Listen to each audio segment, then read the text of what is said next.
नाजरीन, हमारे चैनल को लाइक कीजिए और सब्सक्राइब कीजिए और इश्तिहारात के लिए रब्ता करें 9391777066।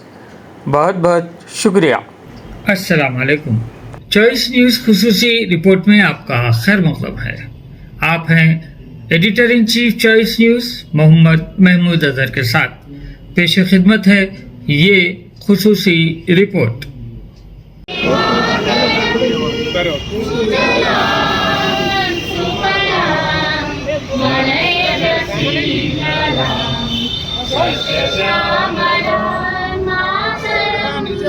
वंदे मातरम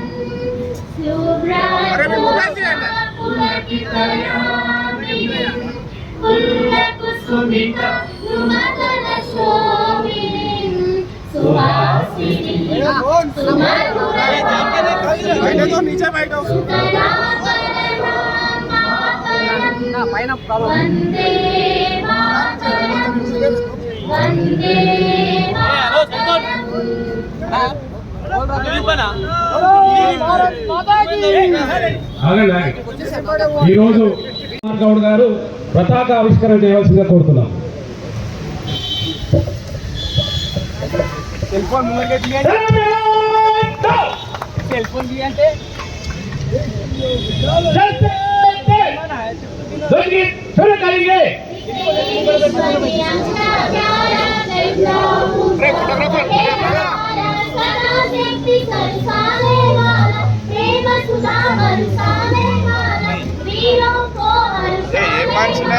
मातृभूमि का तन सारा झंडा ऊंचा रहे हमारा, शान इसकी जाने चाहे जान बलि भाई जरा फोन प्लीज शांति करके दिखलाए प्रभु ने प्रण पूर्ण हमारा, झंडा ऊंचा रहे हमारा, विजय विश्व तिरंगा प्यारा, झंडा ऊंचा रहे हमारा।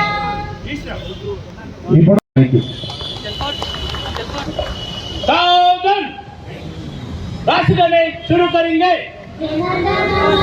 अधिनायक जय जय भारत भाग्य विधाता, पंजाब सिंधु गुजरात मराठा द्राविड उत्कल गंगा, विंध्य हिमाचल यमुना गंगा उच्चल जलधि तरंगा, तव शुभ नामे जाने तव शुभ आशीष माने, गाहे तव जय गाथा जय जन मंगल दायक जय हे भारत भाग्य विधाता, जय हे जय हे जय हे जय जय जय जय हे।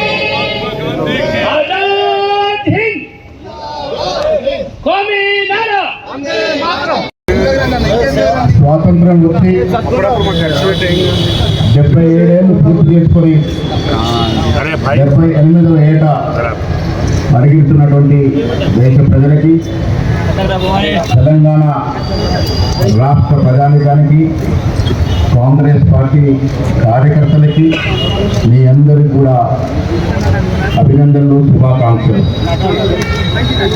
ఈ కార్యక్రమంలో పాల్గొంటున్న పెద్దలు, గౌరవనీయులు మాజీ పీసీ గారు, శంకర్రావు గారు, పుష్పలీల గారు, సేవాదళ అధ్యక్షులు జితేందర్ గారితో పాటు వివిధ కార్పొరేషన్ చైర్మన్లు, కాంగ్రెస్ సీనియర్ కాంగ్రెస్ నాయకులు, సోదర సోదరిమణులు, 78వ స్వాతంత్ర దినోత్సవం జరుపుకుంటా ఉన్నాం. కాంగ్రెస్ పార్టీ ఆనాడు ఆవిర్భవించింది దేశానికి స్వాతంత్రం తీసుకురావడానికి, ఉద్యమించడానికి. ఆనాడు మహాత్మా గాంధీ మొదలుకొని నెహ్రూ గారు, అంబేద్కర్ గారు, సర్దార్ వల్లభాయ్ పటేల్ గారు, ఆజాద్ గారు లాంటి ఎందరో మహనీయులు సర్వం త్యాగం చేస్తే తప్ప 200 ఏళ్ళ బ్రిటిష్ నిరంకుశ పాలనకి సమర్థితం పాడలేకపోయాం. ఆనాడు ఆస్తులు త్యాగం చేశారు, కుటుంబాలు త్యాగం చేశారు, ప్రాణాలు సైతం త్యాగం చేస్తేనే అనుభవిస్తున్నట్టు ఈ స్వాతంత్రం. నెహ్రూ యొక్క దూరదృష్టి, ప్రపంచంలో నెహ్రూ ఒక పెద్ద విజనరీ. ఆయన విజన్ వల్లనే ఆనాడు చిన్న గుండు సూది కూడా తయారులేనటువంటి ఈ దేశం నేను రాకెట్లు ప్రయోగిస్తూ ఉంటుంది, విమానాలు నడుపుతూ ఉంటుంది, అంతటా అభివృద్ధి. ఇవాళ పాలకులు వాటి ముందు వచ్చి ఫోటోలకు పోజులేస్తున్నటువంటి సందర్భం. మిత్రులారా, మీకు తెలవాలి, స్వాతంత్రం వద్దన్నవారు, స్వాతంత్రంలో అసలు భాగస్వామ్యం లేనివారు, స్వాతంత్రంలో అసలు పాత్ర లేనివారు ఇవాళ దేశాన్ని పాలిస్తున్నారు. అది గమనించాల్సిన విషయం అన్నమాట స్పష్టం చేస్తా ఉన్నాం. ఆనాడు స్వాతంత్రం వచ్చింది అంటే కేవలం కాంగ్రెస్ పార్టీలో సూచిస్తున్నట్టు కార్యకర్తల యొక్క త్యాగం వల్లే ఈ దేశానికి స్వాతంత్రం వచ్చింది అనేది యువతరం నేర్చుకోవాల్సిన అవసరం ఉన్నది. ఇవాళ అధికారంలో కేంద్రంలో అధికున్నటువంటి మతశక్తి పార్టీలు చరిత్రను తిరగరాస్తూ ఉన్నాయి, చరిత్రను తుడిపేసే ప్రయత్నం చేస్తూ ఉన్నాయి. ఈనాడు ఈ దేశ యువత, ఈ రాష్ట్ర యువత దాన్ని అర్థం చేసుకోవాల్సిన అవసరం ఉన్నది. ఒకవైపు కార్పొరేటర్ సీట్ అంటే వదలలేనటువంటి వ్యక్తులున్న ఈ దేశంలో ప్రధానమంత్రి పదవిని తృణప్రాయంగా త్యాగం చేసినటువంటి సోనియా గాంధీ, రాహుల్ గాంధీ గారి నేతృత్వంలో మనం పనిచేస్తున్నామంటే మనందరం కూడా గర్వించదగ్గ విషయాన్ని మాట కూడా స్పష్టం చేస్తూ ఉన్నాం. మహాత్మా గాంధీ తర్వాత ప్రతి ఒక్కరి యొక్క త్యాగం వల్లే ఈనాడు ఈ దేశం ఈ స్థాయికి వచ్చింది అని చెప్పడానికి ఏమాత్రం సందేహం లేదు. ఇవాళ మనం చూసాం, భారత్ జోడో యాత్ర, న్యాయ యాత్ర వల్ల రాహుల్ గాంధీ గారు ఈ దేశ ప్రజల గుండెల్లో చెరగని ముద్రేస్తున్న సంగతి. మన తృణంలో మన అధికారం రావాల్సింది పోయి మతశక్తి పార్టీల యొక్క కుతంత్రాలకి, వియుక్తులకి దూరంగా ఉండిపోయాం. అయినప్పటికీ కూడా క్షణం ఆలోచించకుండా మళ్ళీ ఈ దేశ సేవలో నిమగ్నమై లోక్సభ ప్రతిపక్ష నాయకుడి హోదాలో ఇవాళ మనకు సేవలు అందిస్తున్న రాహుల్ గాంధీ గారికి అండగా నిండుగా ఉండాల్సిన అవసరం ప్రతి కాంగ్రెస్ కార్యకర్తకు ఉందనే మాట కూడా సందర్భంగా మనం చెప్తా ఉన్నాం. రాష్ట్రం విషయానికి వచ్చినప్పుడు మనకు స్వాతంత్రం వచ్చి 77 ఏళ్ళు పూర్తి చేసుకుని 78 ఏళ్ళు అవుతున్న ఈవేళ తెలంగాణ కావాలని బలమైన ఆకాంక్ష, ఎంతో మంది తెలంగాణ వాదులు త్యాగాల మీద నడిచినటువంటి ఉద్యమం గుర్తించినటువంటి ఏకైక వ్యక్తి, మహోన్నతమైన వ్యక్తి దేవత సోనియా గాంధీ గారు. సోనియా గాంధీ గారే తలుచుకోకుంటే ఇవాళ ఈ తెలంగాణ రాష్ట్రం ఆరిపు అయ్యేది కాదనే మాట అందరూ గుర్తు చేసుకోవాలి. తెలంగాణ ఇచ్చిన సోనియా గాంధీ గారి యొక్క ఆశలు నీరు గారుస్తూ 10 ఏళ్ళు కేసీఆర్ గారు నయా నవాబ్ లాగా పాలించిన సంగతి మనకు తెలుసు. ప్రగతి భవన్ వామోదులకే పరిమితమైన పాలన, ప్రజాస్వామ్యాన్ని మంటగలిపినటువంటి సందర్భం, రాజ్యాంగాన్ని లెక్కలేని తరం, ఇవన్నీ చూసి గత డిసెంబర్ మాసంలో జరిగిన ఎన్నికల్లో విఘ్నులైనటువంటి తెలంగాణ ప్రజలు గడిల పాలన నుంచి తెలంగాణ విముక్తి ప్రజాస్వామ్యం మీద నమ్ముకున్నటువంటి పార్టీ కాంగ్రెస్ పార్టీ. అన్ని కులాలు, మతాలు, ప్రాంతాలని ఏకంగా చూసేటువంటి కాంగ్రెస్ పార్టీకి పట్టం కట్టినారు.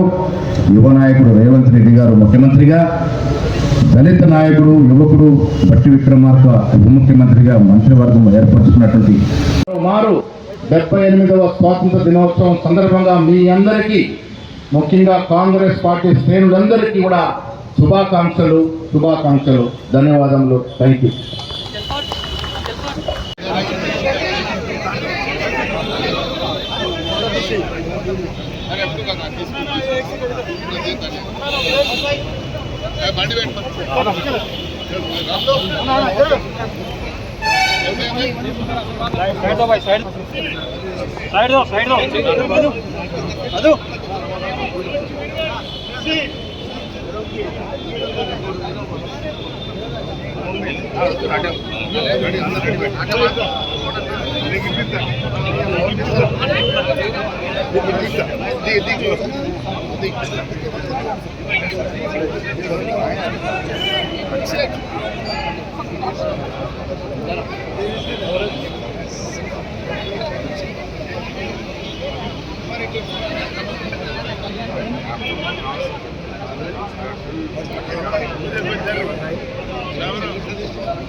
ఆగస్టు 15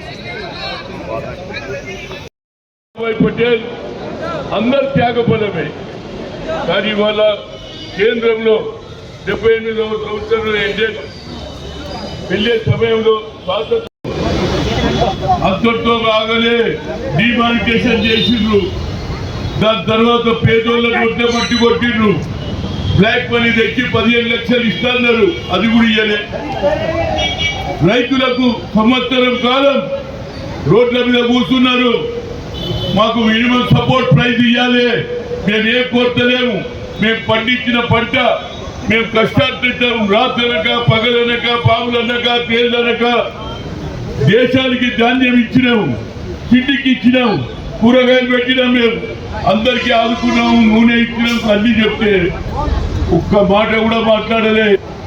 అదే కాంగ్రెస్ పార్టీ యూపీఏ చైర్పర్సన్ గా ఆనాడున్నారు సోనియా గాంధీ నాయకత్వంలో డాక్టర్ మన్మోహన్ సింగ్ గారు ఒకటే స్ట్రోక్తో 70,000 crores రుణమాఫీ చేసినాం, ఒక్కొక్కరికి 2 లక్షలు. అదేవిధంగా ఇవాళ రాష్ట్రంలో కూడా రుణమాఫీ జరుగుతుంది.